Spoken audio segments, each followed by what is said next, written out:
Did you ever wonder how all those clock sounds were made in the beginning of Time by Pink Floyd? Or what was going on when Kurt Cobain wrote Nirvana's Smells Like Teen Spirit? I'm Jan Delane, host of the Behind the Song podcast. Join me for each episode, digging into classic rock's most interesting songs and the history behind them. You might just find a new revelation in the music you've heard all your life. Check it out wherever you get your podcasts and on the Behind the Song YouTube channel. And if you like it, hit subscribe. I earned my degree online at Arizona State University. I chose to get my degree at ASU because I knew that I'd get a quality education, they were recognized for excellence, and that I would be prepared for the workforce upon graduating. To be associated with ASU, both as a student and alum, it makes me extremely proud, and having experienced the program, I know now that I'm set up for success. Learn more at asuonline.asu.edu. In the good old summertime, strolling down the shady lane with that gal of mine. Ha ha ha! Remember that old tune? That goes way back, way back. My name's MISCHKE. Yeah, that goes back to the early part of the 20th century. You hold her hand and she holds yours, and that's a very good sign that she's your Tootsie Wootsy in the good old summertime. I guess in the summertime, ideally what you want to have is some kind of, Tootsie Wootsy. I think a good pickup line if you're in a bar somewhere in a big city in America is to just say, "Wanna be my Tootsie Wootsy? Wanna be my Tootsie Wootsy? I'm insane!" You know, if that certain someone bites at that line, they'll probably be good for the long haul. Try it out. What do you got to lose? Wanna be my Tootsie Wootsy? I'm insane! A new pickup line courtesy of MISCHKE, one you haven't perhaps tried, but maybe should. Looking for a Tootsie Wootsy in here somewhere? Anybody? There aren't enough insane people walking into bars trying to pick up folks. I miss those days. Years ago, you could count on 3 per bar on a Saturday night, at least in the big town. You know what the lyrics were to In the Good Old Summertime? There's a time each year that we always hold dear, good old summertime, with the birds and the trees and the sweet-scented breeze, good old summertime. When your day's work is over, then you are in clover, and life is one beautiful rhyme. No troubles annoying, each one is enjoying the good old summertime. Oh boy, what a lovely song. To swim in the pool, you'd play hooky from school. Good old summertime. You'd play Ring Around the Rosie with Jim, Kate, and Josie. Good old summertime. Those days full of pleasure we now fondly treasure, when we never thought it a crime to go stealing cherries with our skin brown as berries in the good old summertime. Everybody, in the good old summertime, in the good old summertime. Strolling down the shady lane with that gal of mine. You hold her hand, she holds yours. That's a pretty good sign that she's your Tootsie Wootsy. Does she know you're out of your mind? Summertime. Summertime, summertime, summertime. Well, it's summertime, and the living is easy. The fish are jumping, the cotton's high, your pop's rich, your ma's sexier than all get out. So hush, little baby, don't you cry. But we're missing something this summer, according to what I've been reading in the news. This is a headline from the Wall Street Journal. It's not just you. There are no good new songs this summer. The old hits from 2024 and 2023 continue to rule the charts. No new songs are becoming the summer songs of 2025. The first year anybody can remember that happening. Ouch. Boy, I feel sorry for you young folks who expect a summer song to come along. One to help you remember this one. Especially if this one turns out to be the summer when you really came of age. You met that special someone. You had that magical run before the leaves started to turn and it all went to hell. Or she flew back to Australia. Or he realized he was gay. Or she decided to collect her books, get on back to school, while he stole his daddy's cue and made a living playing pool. Or somebody found a rock and roll band that needed a helping hand. Or Maggie went back to the farm. I don't know, but during the summer it was magical. And there was that song that went along with it. What was that song, honey? Oh, that's right. We didn't get a song. The summer of 2025 did us wrong. A song never came along. How is that possible? Summer lovin' had me a blast. Summer lovin' happened so fast. There need to be songs. What did the Grateful Dead sing in Ripple? Let there be songs to fill the air. But where? Where are they? Here's what they say is behind this. The impulse to continue looping old songs, old favorites, is being strengthened by the fact that consumers are, quote, drowning in a sea of new media of all kinds. There's just too much to take in across the board, across all media. It's too much. We can't keep taking in new things. Slow it down out there. The president of contemporary hit radio programming at iHeartMedia said, in music alone right now, an average of 99,000 new tracks are delivered to streaming platforms every day. What? He says people don't know where to go, what to listen to. There's too much, so they cling to things they're already familiar with, treating a handful of mega hits like precious life preservers.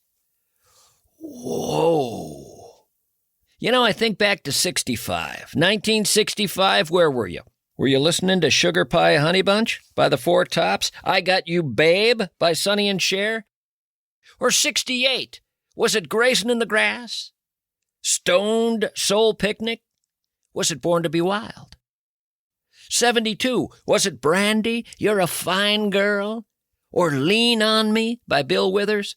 Or Too Late to Turn Back Now, Cornelius Brothers and Sister Rose? Or Long Cool Woman in a Black Dress?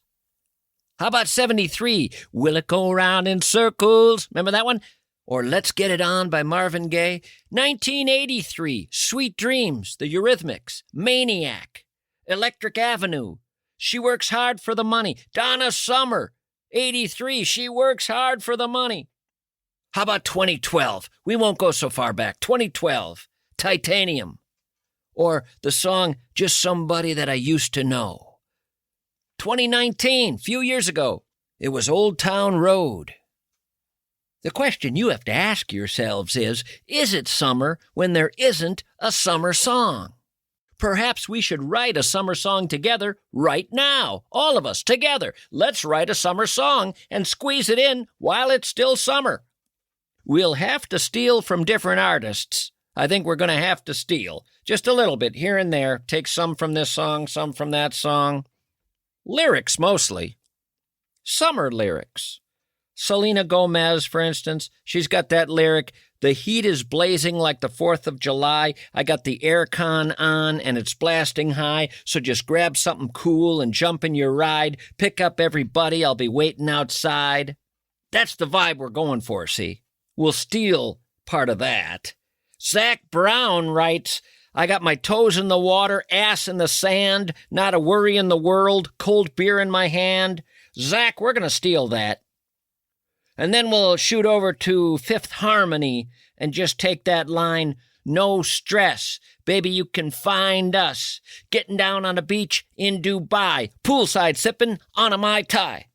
Or we'll steal from Mongo Jerry. Mongo Jerry, We'll take his line, you can stretch right up and touch the sky. When the weather's fine, you got women on your mind. Thanks, Jer. We'll get a summer song going right now, right here. You guys all ready? Let's put it together. Let's throw it together. What do we have?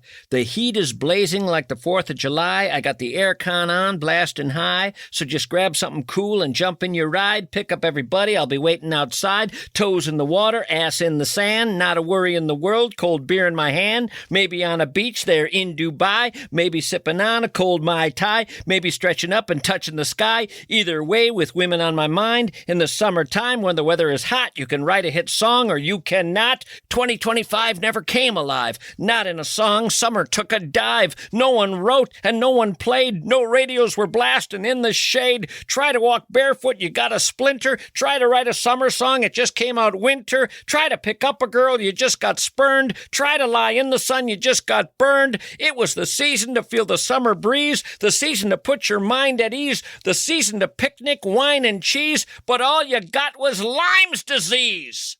The whole damn season just went wrong, 'cause it never had a summer song. And that's gonna make the winter seem so long.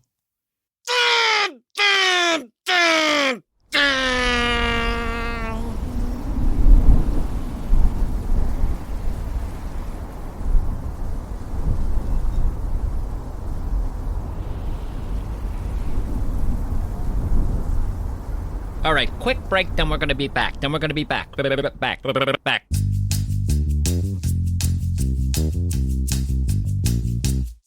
Let's talk about accidents, because let's face it, you've had one or you will.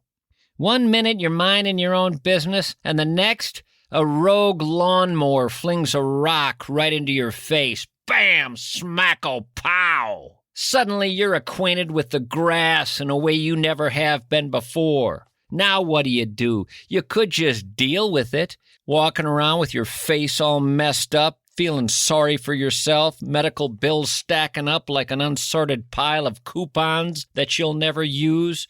Or you could call Bradshaw and Bryant, my law firm. They're not your typical law firm. They don't just handle your case. They take it, they own it, they turn it into a story where the villain is the insurance company and the hero, Bradshaw and Bryant. Learn more at MinnesotaPersonalInjury.com. It's an ever-changing world when it comes to plumbing, when it comes to home heating, when it comes to air conditioning. It's ever-changing, with advancements coming by the season sometimes. How up-to-date, really, is your residential plumbing, heating, and cooling company? Are they operating like it's still 2005 when it's 2025? It takes effort to stay on top, constant education. I know only one company in the Twin Cities, one, that I can rely on to wake me to the things I didn't even know were possible these days. That saved me an enormous amount of money, saved me an enormous number of headaches. 3 letters to remember, MSP. Can you remember MSP? Stands for Minneapolis, St. Paul. Long before I got into this gig, or my last gig, I was going with MSP and MSP only. It's all you need to remember for heating or cooling your home, or for taking on every plumbing headache you can imagine. Get educated, save yourself money, talk to the people at MSP Plumbing, Heating, and Cooling.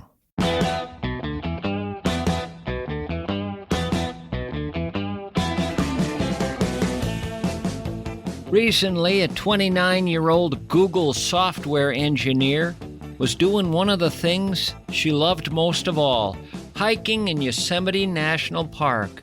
She had been admiring giant sequoias along the paved trail just a mile from the parking lot, when suddenly a branch fell from high above and crushed her.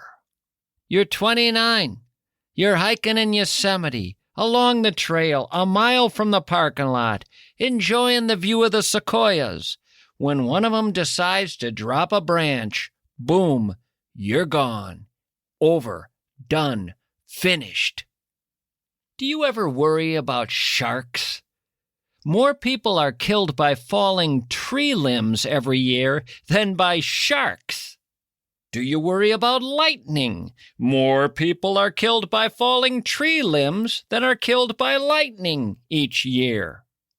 Nevertheless, it is important to state that the odds of a tree branch falling and killing you is 1 in 10 billion. That's 1 in 10 billion.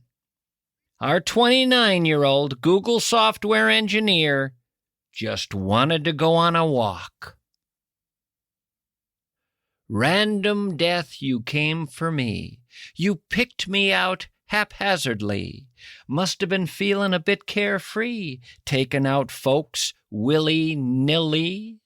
It seemed like such a pleasant morning. Then out of nowhere, without warning, you swatted me like I was a gnat.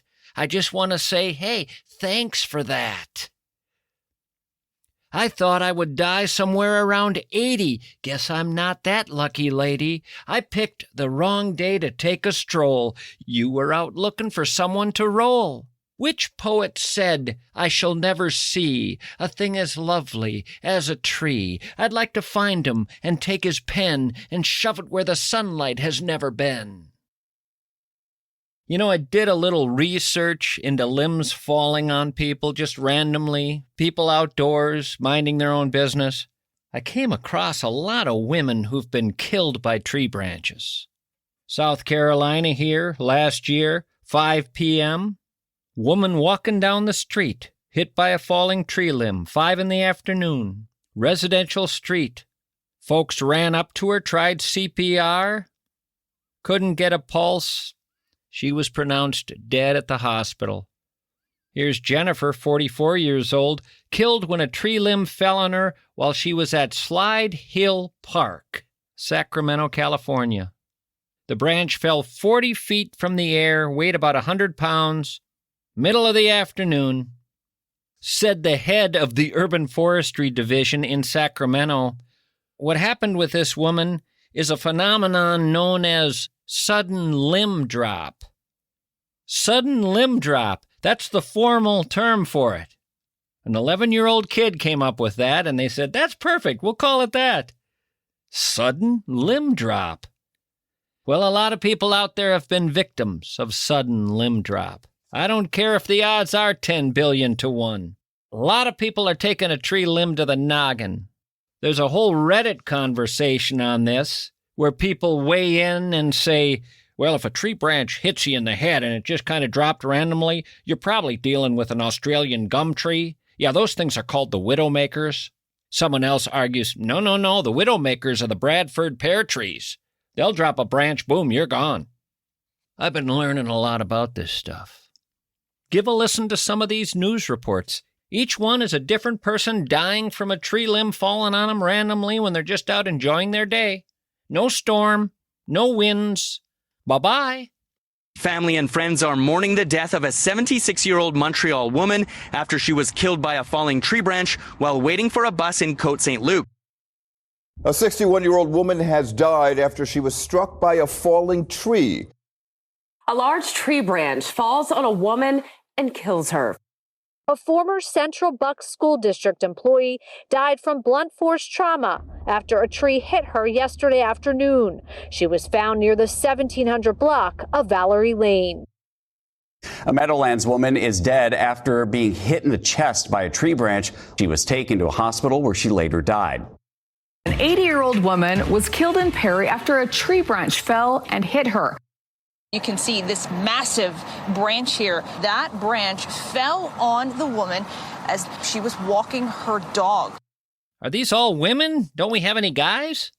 First at 5, a bizarre and tragic accident has police in Brown Deer investigating the death of a man killed by a falling tree limb. Winds don't appear to be a factor in this. What happened back here was sadly a case of standing in the wrong place at the wrong time. Sad story tonight out of the North County. We're learning that a 54-year-old man was killed this afternoon when he was struck by a falling branch from a large eucalyptus tree. This happened in Valley Center. Now, the victim was out for a walk just after 4:30 on Oak Glen Road near Debbie Lane. Sheriff's deputies and firefighters rushed in to help, but unfortunately he died at the scene. Next time you hear of the death of someone and you say, if only they'd have taken better care of themselves.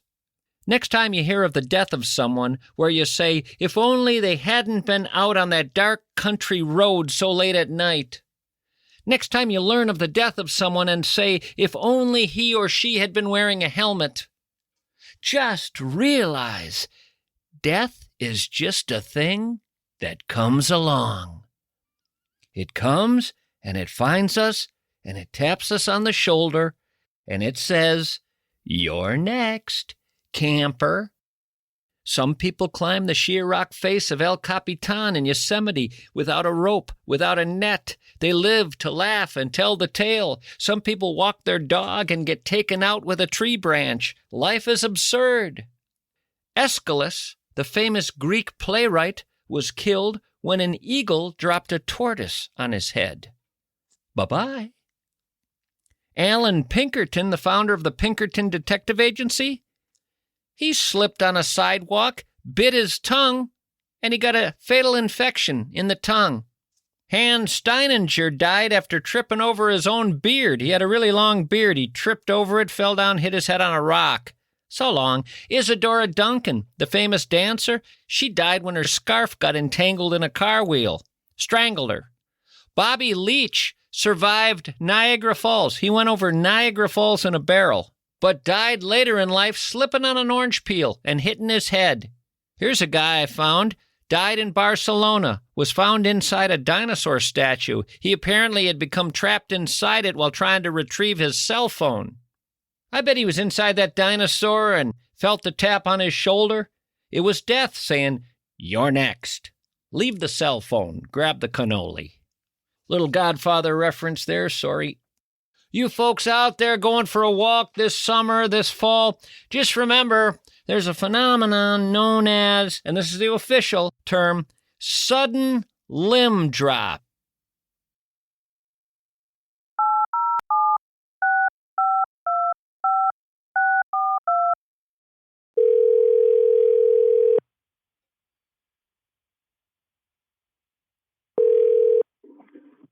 This is Joe. Well, hello there, Joe. It's MISCHKE calling. Hey, what's up, Tommy? You tell me. Well, I'm just hard at work here. Hard at work? Come on. So I run a courier business with my brothers and my dad. We run refrigerated vans and deliver food all over town. Oh, so you're in the thick of it right now, probably on the road as we speak. Actually, I'm parked right now. I drive, I supervise, I route, that kind of thing. This is the first time you and I have spoken, is it not? It is. You called me once, and I couldn't grab it because I was chasing my 2-year-old around, and I just couldn't find the time. But yeah, it's the first time we're talking. Now, did the 2-year-old get away and into the loving arms of the social worker? No, I got a hold of her. Better luck to her next time. What's your favorite thing to do in this whole wide world? I mean, what truly is the thing that gives you more pleasure than anything else? You know, that's kind of changed over time. I'm 40, I'm married, and right now I'm pretty much occupied by lawn care. You didn't just say lawn care was at the top of the list. Oh, yeah. Boy, I'd like to see your lawn. It must be something. Well, I'm not super hardcore. There's guys who make their yards look like a putting green. I'm not that hardcore, but I just like good green turf. You know what I'm saying? You take a lot of pleasure in making your lawn just so. Yeah, it's just a fun challenge, and you kind of research things, what to use and what to do, and it's just kind of a fun little challenge. Did you imagine yourself when you were 17 years old saying, boy, I'll tell you what a good day is, working on that lawn and sprucing it up, making it look just the way I want it? 17? I don't think so. I bet at 17 you thought life was going to offer more possibilities, and now you're saying, what more could anybody want? Look at that lawn. Where's the Scott's Company when you need them? No doubt, no doubt. Does your wife ever talk to you about the lawn obsession? You know, she would poke fun at me and give me crap about it, but I don't think she truly appreciates looking out the window and seeing nice grass instead of, a sea of weeds and and crap. And who wants your kids running around in that, Mine did all their lives. That's what the backyard was. Are you thinking I should have been visited by a social worker? Was I neglecting them in some way? Harmon Killebrew's old man said, "We're raising boys, not grass, honey."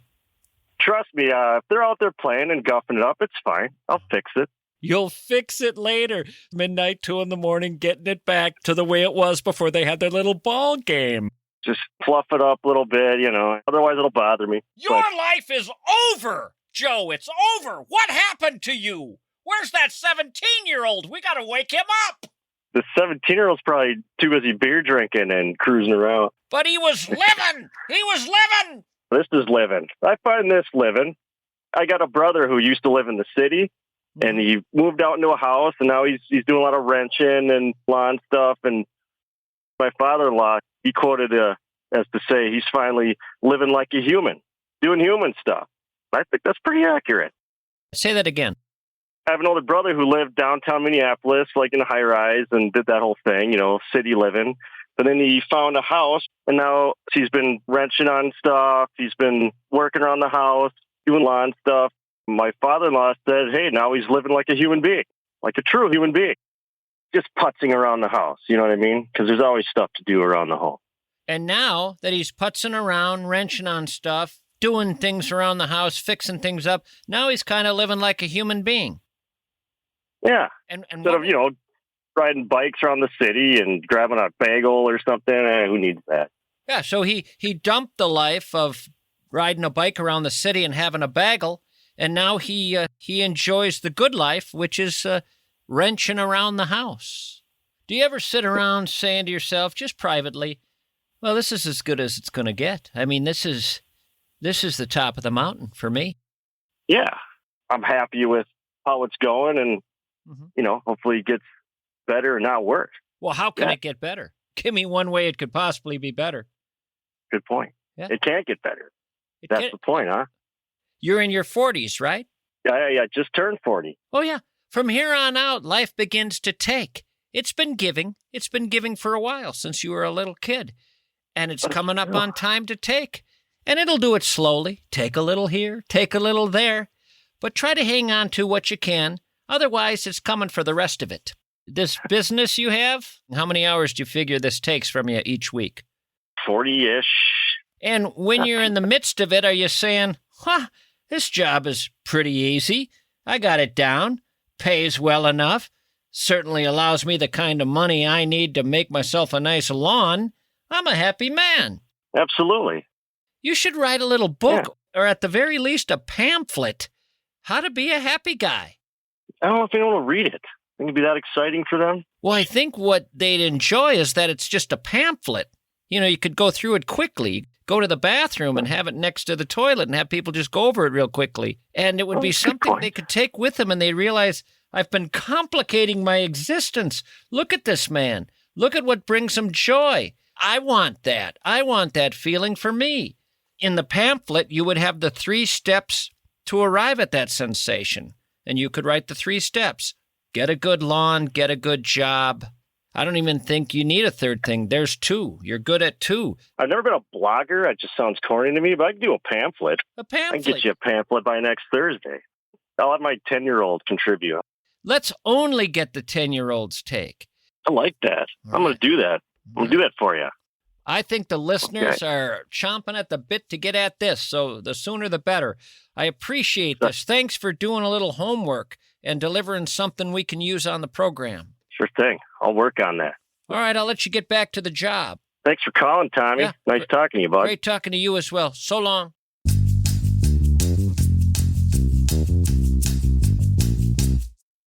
Here's the thing about retirement. It's that thing you think about sometimes, right? Like, one day I'll get to working on that retirement plan. But you don't get to it because, well, who's got the time? You got your 401k sitting there collecting dust. Maybe you got an IRA, maybe you don't. Who knows? What does it all even mean? But listen, here's where it gets good. You do want your retirement to work out for you, right? Because you don't want to be that person late in life trying to figure out how to buy beans with coupons. Get ready for the future, people. Learn how to retire. There's a guy who can help. His name's Josh Arnold. He's been doing this kind of work for 40 years. Josh will give you a free 48-minute consultation. He's not asking for your firstborn or some blood oath. No, just a chat. He'll look at your financial picture and he'll go, oh boy, we've got some work to do. Or maybe he'll say, hey, you're doing great. Either way, you'll know where you stand. So call Josh Arnold, 952-925-5608. Investment services offered by Josh Arnold Investment Consultant, LLC, a security and investment advisor. Past performance is no guarantee of future results. All investments involve risk. Tommy MISCHKE is a paid endorser. This fella I know, Roger Pilla, had always been the type to hate traffic. He hated traffic more than anything in life. One afternoon, he decided to take me up on this suggestion, and he went to EcoFun Motorsports in Forest Lake. They're also in Burnsville. He gave their e-bike a try, noticing, as I had told him, that there was a big sale on e-bikes. His first ride, he told me, pure joy, his words. Pedaling was easy, but the real fun started when he just hit the throttle. He said he felt free and in control, and he told me he was actually enjoying running an errand. The little things, the fresh air, the quick bursts of speed, the feeling of gliding effortlessly up hills. That's what an e-bike can bring you. If you've ever wondered why people are jumping on the e-bike trend, go to EcoFun Motorsports in Forest Lake or Burnsville. Tell them I sent you. Find out how to make life more fun, easier, friendlier, more joyful. Get an e-bike from EcoFun Motorsports while their sale is on.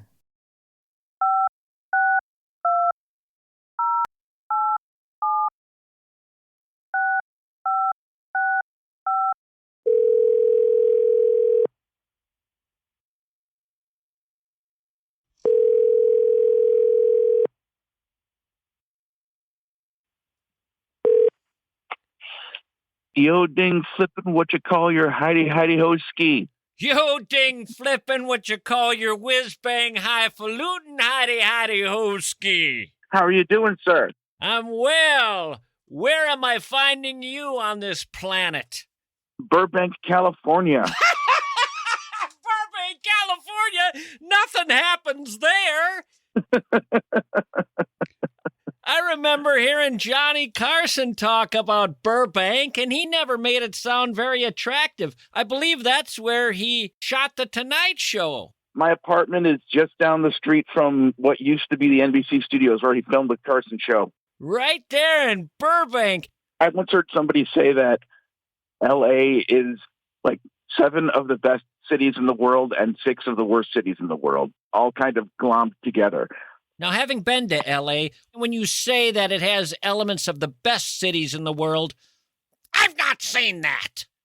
Well, I personally actually really like where I live in Burbank. I moved out here because I got a job as a storyboard artist at Cartoon Network Studios, and I really like living in the city. It's basically the epicenter of the animation industry. Well, say no more. You're in the perfect spot. And you got a job as a storyboard illustrator for a what? Cartoon Network. I worked there for 3 years, and it was an amazing experience. And now I am currently freelancing and trying to find another position at a studio. And it is really rough out here. What's the rough part? Well, in the past few years, a lot of the studios have been canceling animation projects, and there's all this talk about AI taking over, and it's just hard to find more work right now. So I'm actually trying to find a regular day job to supplement my income. Well, I'm looking for an actual animation industry job again that I would like to continue working out here. It's rough out there. But it sounds like when you were a storyboard guy for the Cartoon Network, you were in your element. You were in heaven. I mean, can anything get better than that for you? I was a storyboard artist on this show that I really liked, and the only way it could probably get better than that is if I invented my own show. Yeah. Like, that's probably the next step up that I would like to shoot for in life, and I've been coming up with my own ideas for animated shows, and I want to pitch them to studios once I have everything prepared for them. But it's hard to prepare when I have to be out there trying to find day job work. My most recent job was being a delivery driver, and that company ended up getting bought off and dissolved. I want to pass along to you the lyrics from a song written long ago. I believe Burt Bacharach wrote it, but Dionne Warwick made it a hit back in the late 60s. It's interesting to visit the lyrics now. L.A. is a great big freeway. Put 100 down and buy a car. In a week, maybe 2, they'll make you a star. But weeks turn into years, how quick they pass. And all the stars that never were are parking cars and pumping gas. Boy, that could be written today. She goes on to sing, fame and fortune is a magnet. It can pull you far away from home with a dream in your heart. Dreams turn into dust, however, and they blow away, and there you are without a friend. You park your car and ride away. That's depressing as all get out. So the cartoon that you would like to create yourself, what would that be like? What do you have in mind? I guess you could call it like a rom-com type of sitcom about these two adults that are dating, and each of them kind of represents a different half of my personality. Like the woman is kind of my more proactive, exuberant side of me, and then the guy is sort of anxious, a little more neurotic. So it's kind of like manic is dating depressive. I don't want to be Freudian here, but is there something happening where you want two parts of yourself to make love? As a third part watches from the corner? Definitely an astute observation. I think it's more about, I think there's a lot of people out there in the world who've forgotten how to love themselves just in general. And so it's like trying to have someone say, hey, you know, things aren't actually as bad as you think they are. Look on the bright side, and just try to find some humor in the dichotomy of dealing with all of that. This actually reminds me of a Whitney Houston song. Learning to love yourself is the greatest love of all. What I'd like to do is have you alter the song. I want you to write, the greatest love of all is making love to yourself. And you found that inside yourself by introducing these two sides to one another and then watching in the corner as they had a moment of intimacy on a waterbed. What we have to do in this chaotic world, in this strange, miserable existence of ours that gets more complicated by the day, we have to learn to make love to ourselves while a third part watches. By the way, that would be a cartoon, right? Well, yeah, kind of like for grown-ups, kind of Simpsons, Family Guy. Oh, it's for grown-ups, all right. And I love NC-17 animation. You can have a lot more fun with the two parts of yourselves there in bed than you can if you have to get real people. You know, you probably have parents alive, right? Oh, yes, my mom. You tell her, Mom, it's a cartoon. Relax, it's a cartoon. I mean, anything can happen. I always thought they should do a cartoon of the Kennedy assassination. Well, I'm glad you put your name on the callers list. I knew I'd eventually get around to you. I eventually get around to everybody. I'm delighted to visit with you and to just be able to enjoy this conversation. Hope to talk to you again somewhere down the road. Yeah. Could I just say my name and plug my portfolio website in case anybody out there listening could...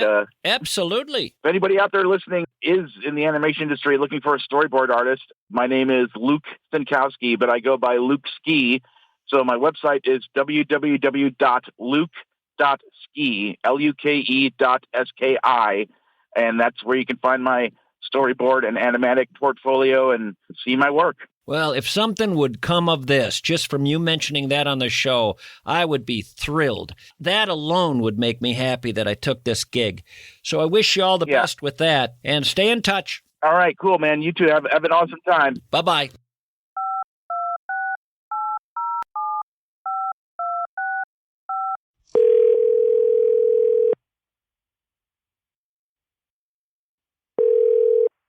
Hello. Big Tom.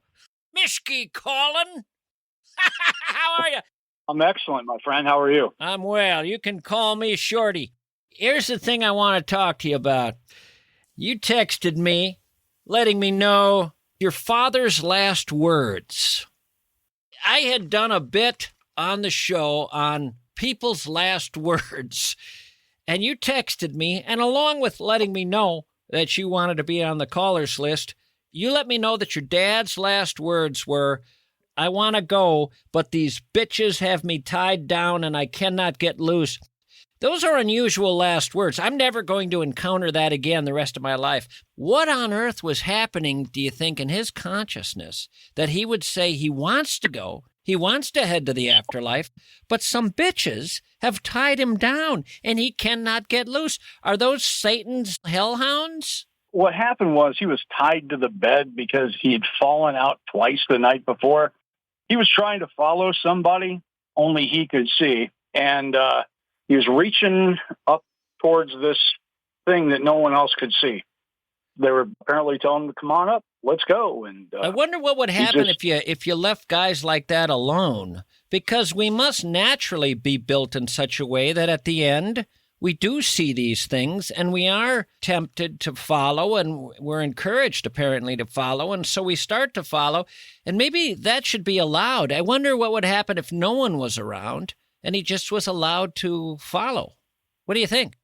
Truthfully, I don't think it would have been a very pretty picture, because he would have probably gotten up out of the bed, and then once he reached that being, probably the body would have just given out. I think dying in a bed is better than reaching for something and then crumpling to the ground. It's a little easier transporting a body already on a bed than having to get a whole bunch of people and grab somebody up off the ground and that sort of thing. Yes, but you're thinking of yourself, whereas I'm thinking of your father. Once he's dead, he doesn't care anymore. You guys have the responsibility of dealing with the little outfit he wore there called the human body. True. But he is off with this creature that came to get him. Maybe a relative, maybe an angel, we don't know. Maybe something we can't even fathom. Maybe some alien vessel climbed on board and was probed. We don't know. But what I'm curious about is, was it just a bunch of nurses that tied him down, or? Nurses. Boy, he wasn't feeling good about them. I think you said something to the effect when I questioned you about these last words that he was kind of an unhappy guy anyway. Yeah. He had a pretty rough go of things, and I have a lot of mixed feelings about it. His life was, as far as childhoods go, he was denied a childhood, and he had a really rough time. He grew up right during the Depression, and so he had some sensibilities that were not modern by any means. And he dealt with a lot of things. He dealt with a lot of trauma, a lot of horrors, and but he's my dad. What you're saying is he took a lot of that pain into his adulthood and ultimately into his parenting. Oh no, he spread it around to everybody, not just his kids. In that regard, I think he was an equal opportunity kind of guy.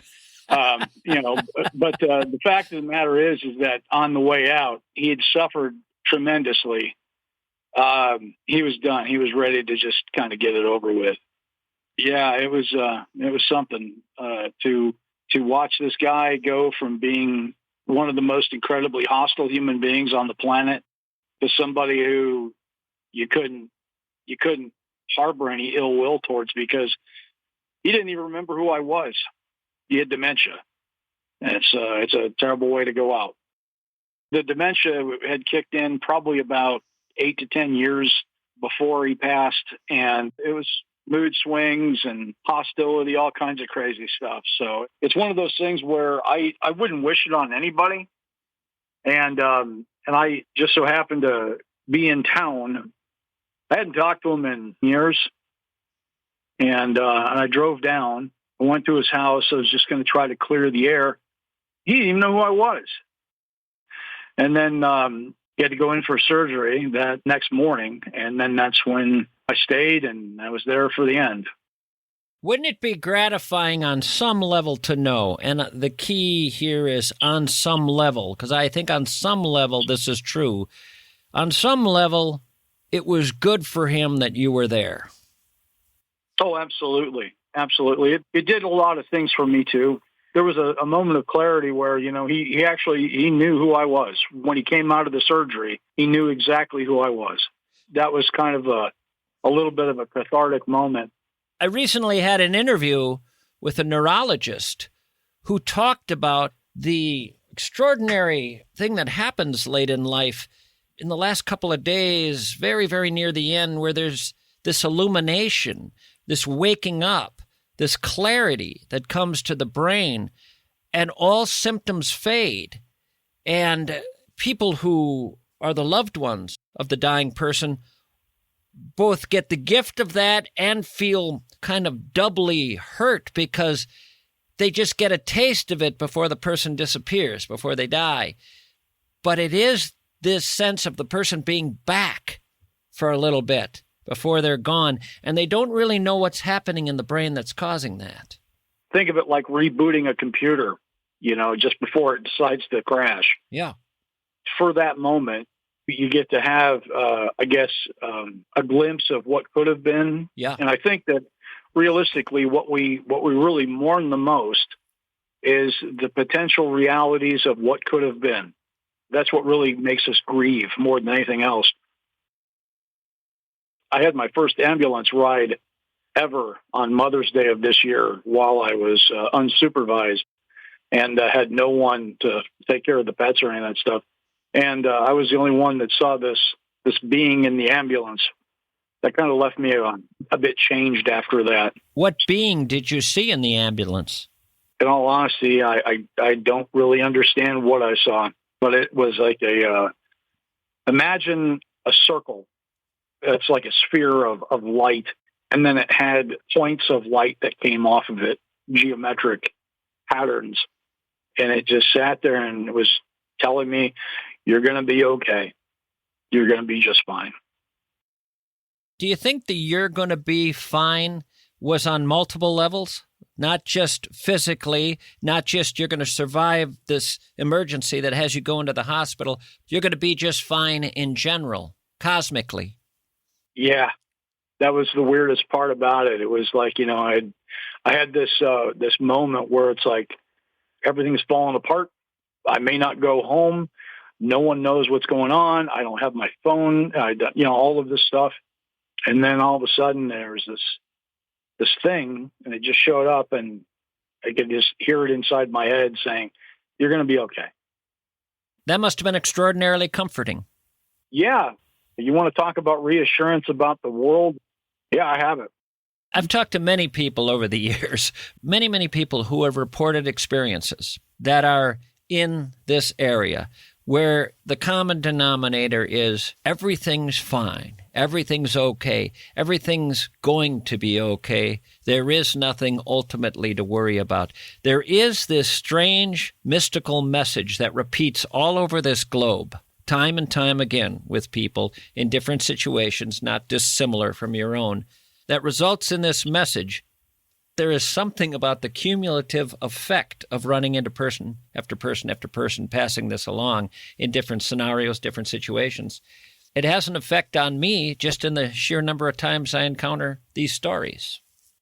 If I could give it to everybody, I think the world would probably be able to figure out pretty quick that we're all kind of connected.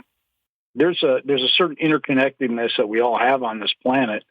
And it's just stupid to think that we don't have a place in this world. And that was kind of like, it wasn't exactly the message that I got, but it was kind of alluded to. Tom, I'm delighted you answered the phone. I'm glad you put your name on the list. It was wonderful visiting with you. Well, I appreciate it. And likewise, I'm glad you're doing what you're doing, because it's the only thing that makes me feel like I'm actually not as weird as I thought I was when I first moved to Minnesota. I used to think I was the weirdo in the room. Nope. Glad I can provide that service. Take care, my friend. All right, you too. Bye-bye.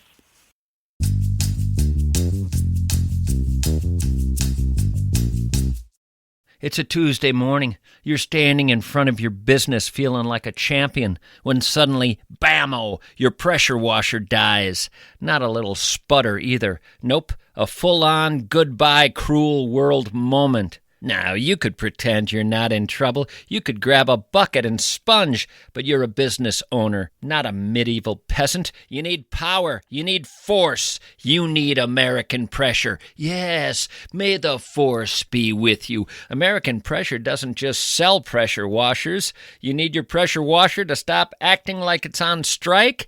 American Pressure has a service truck that'll show up faster than Jimmy John's on meth. thousands of parts in stock. So if your pressure washer breaks down in the middle of a busy week, American Pressure will get that thing purring like a kitten in no time. No need to panic. Call American Pressure. They'll turn your "oh no" into a "heck yeah." People talk about the Welshire as a place, a memory care place. The Welshire is a lot more than that. The Welshire is a commitment to the dignity of your loved one, to the journey of that loved one, your mother, your father, your grandparents, your spouse. It's a commitment to what matters. You see, at the Welshire of Medina and Bloomington, they've learned something important. Memory care is never one size fits all.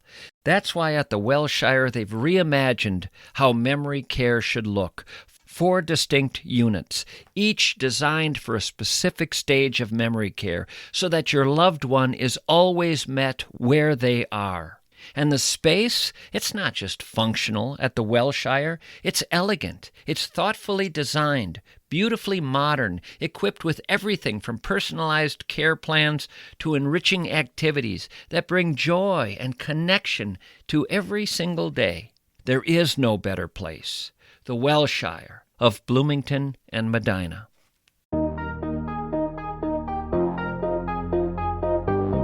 All right, let's go to the mail. You mean email, don't you, Mishke? Shut up. I remember when I got into radio, everything was letters. I'd go to my box after finishing my show, and it would be filled with letters, cards, things I could read. I enjoyed different kinds of penmanship, sometimes encountered children's printing. Some notes would be in marker, some in pencil. Some were lovely multi-page letters. Some were just a short note in a lovely card purchased at a stationery store. Before emails, it was wildly varied what showed up in that mailbox. And they were so often so unusual. I remember the one lovely woman, middle-aged lady, who felt she could confide in me about her spanking fetish. She said she had listened to me for a long time, and much like with a lot of listeners, felt we were kind of buddies. You know, you talk to these people in this intimate late-night radio situation night after night, and people feel like you're their buddy. I got invited to weddings, to baptisms, but this letter was really quite intimate, and the woman was informing me that she was going to work with a company called Shadow Lane. I didn't know anything about it at the time, but it was some sort of a formal, professional, spanking operation for those who like a good swat and like to give one. That was about a 3 or 4 page letter that evening. Again, I used to empty my mailbox. I'd go out the door into the night air. I'd drive home. I'd open up a beer and I'd sit and read my mail. One of the more pleasurable parts of life was coming home with the mail and reading it with a beer late night before going to bed. Wonderful notes, cards, letters. Of course, now it's all email. But who cares? The important thing is it's communication. People are writing, they're telling you things.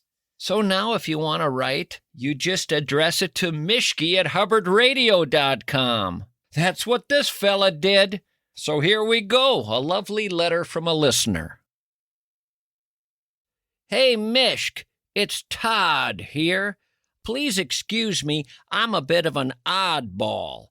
Quirky, some would say. Others would say weird. But that's okay. It wasn't until I met my wife that I discovered I'm autistic. Heavy on the Asperger's. But it's not called Asperger's now because it turns out he was a Nazi, and the current state of what's socially acceptable has put the kibosh on calling it Asperger's. Once I learned that I'm on the spectrum, well, that answered many questions that I've had throughout my life, mostly questions of failed friendships and relationships. It also explains why I read the dictionary when I was a young boy and excelled at my studies. When I used words like pusillanimous, abstemious, or impecunious, it usually resulted in me being on the receiving end of a beating from other students. Anyway, my smarts have gotten me through life. It certainly wasn't my social skills. Oh, the stories I have along those lines. For example, Years ago, I took a gal on a date. We were driving in my GMC truck, and on the dash was a switch for the passenger airbag. The switch was illuminated with the words, "Passenger airbag off." I said to my date, "It shows that the passenger airbag is off, yet I can still hear you yakking." Guess how that date went? Well, look at me. I'm just rambling here. Haven't even addressed my topic yet, which is names and words. I've often thought how a person's name has fit an invention, a city, or a product. You take, for example, Washington, D.C. The name Washington has a sense of power and distinction. What if George's last name was Wettenbacher? Now, Wettenbacher isn't a bad name, but Wettenbacher, D.C. doesn't have that same panache. Then there's Henry Ford. If his last name was Kill, and I've met 2 people with that last name, would people be driving a Kill Ranger or a Kill Bronco? And tires named for Goodyear and Firestone. I don't think Flatley would be a good name for a tire. And there are other products named for people, names such as John Deere, Harley Davidson. What if the names were Glover Queensberry? I don't think it'd be good for marketing. Wasn't the fella who invented the jacuzzi named Jacuzzi? And I believe the volt, as an electrical voltage, was named after a guy whose last name was Volta. And if John Crapper didn't invent the flushing toilet, might we be going to the bathroom to take a Melvin Yelvington? I'll finish with Hitler. The name Hitler sounds sinister.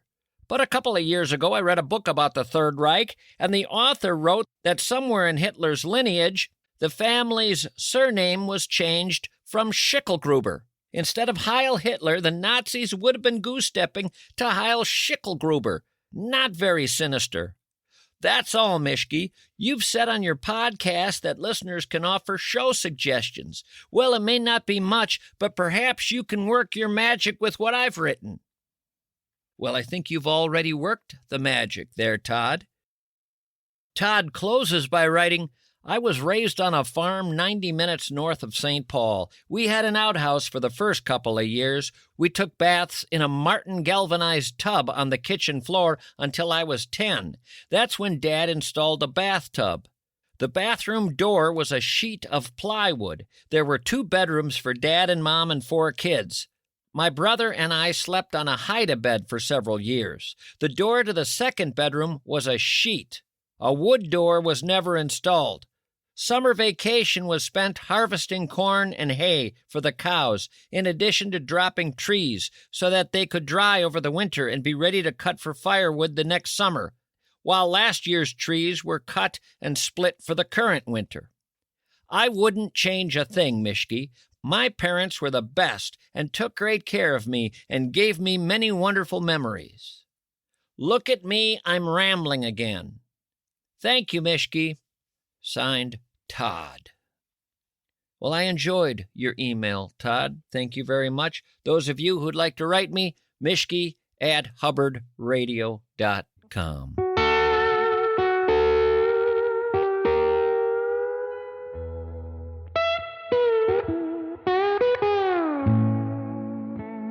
Well, that's going to do it for this show, folks. I sure appreciate you listening. You want to text the program? The number is 651-321-8949. 651-321-8949. You want to write the program? MISCHKE@hubbardradio.com. Until next time, so long.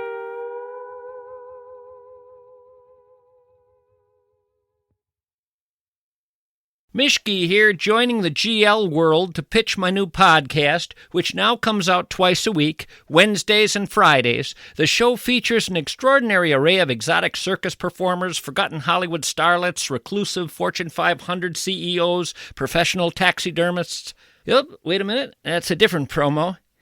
Where's the promo for GLers? Here it is. Let's try this again. Mischke here, pitching my new podcast. We're out of time? Could I do it again?